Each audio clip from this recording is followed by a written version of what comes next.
Hello' students, মোৰ last ভিডিঅ'ৰ শেষৰ ফালে মই ডিছকাছ কৰিছিলোঁ বিযোজন বিক্ৰিয়াৰ বিষয়ে।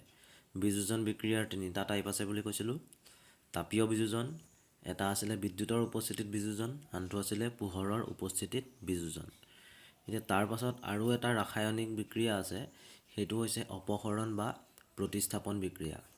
ইয়াত লিখা আছে চোৱা, যি বিক্ৰিয়াত অধিক সক্ৰিয় মৌল এটাই কম সক্ৰিয় মৌল এটাক তাৰ যৌগৰ পৰা অপসাৰিত কৰে, তেনে বিক্ৰিয়াক অপসৰণ বা প্ৰতিস্থাপন বিক্ৰিয়া বোলে।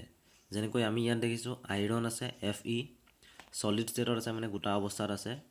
তাৰপাছতে কপাৰ ছালফেট, মানে আমি কপাৰ ছালফেটৰ এটা জলীয় দ্ৰব্য লৈছোঁ, তাত আমি কি কৰিছোঁ আইৰণ মিক্স কৰিছোঁ। মানে এনেকুৱা হৈছে, এইটো ছাপ'জ এটা কণ্টেইনাৰ বা তুমি বিকাৰ বুলি ক'ব পাৰা। ইয়াতে কি লৈছোঁ কপাৰ ছালফেটৰ জলীয় দ্ৰব্য, আৰু কপাৰ ছালফেটৰ জলীয় দ্ৰব্য লোৱাৰ পাছত তাত আমি ওপৰৰ পৰা কি ঢালি দিছোঁ, আইৰণ ঢালি দিছোঁ। বা আইৰণৰ আমি ক'ব পাৰোঁ যে গজাল এটা ইয়াত ডুবাই দিছোঁ।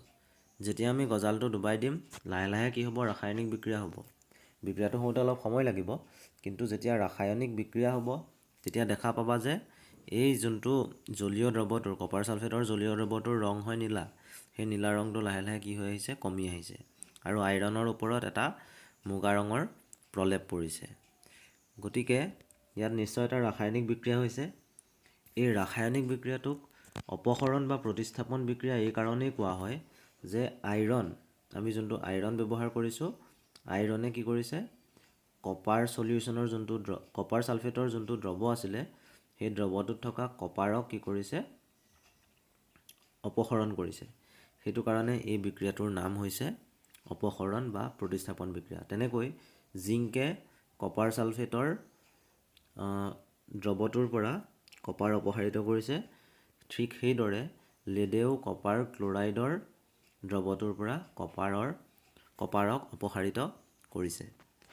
যিহেতু আইৰণ কপাৰতকৈ বেছি সক্ৰিয়, সেইটো কাৰণেহে আইৰণে কপাৰক অপসাৰিত কৰিব পাৰিছে, বা জিংক কপাৰতকৈ বেছি সক্ৰিয় কাৰণেহে জিংকে কপাৰক অপসাৰিত কৰিব পাৰিছে, বা লেড কপাৰতকৈ বেছি সক্ৰিয় কাৰণে লেডে কপাৰক অপসাৰিত কৰিব পাৰিছে। এতিয়া যদি আমি এটা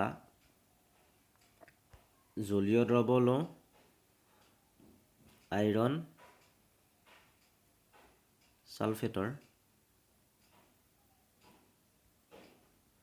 তাৰ লগত আমি কপাৰ যোগ কৰোঁ, তেতিয়া কিন্তু কপাৰে আইৰণ ছালফেটৰ জলীয় দ্ৰব্যটোৰ পৰা আইৰণক অপসাৰিত কৰিব নোৱাৰে, কাৰণ কপাৰটো এই আইৰণটোতকৈ কম সক্ৰিয়।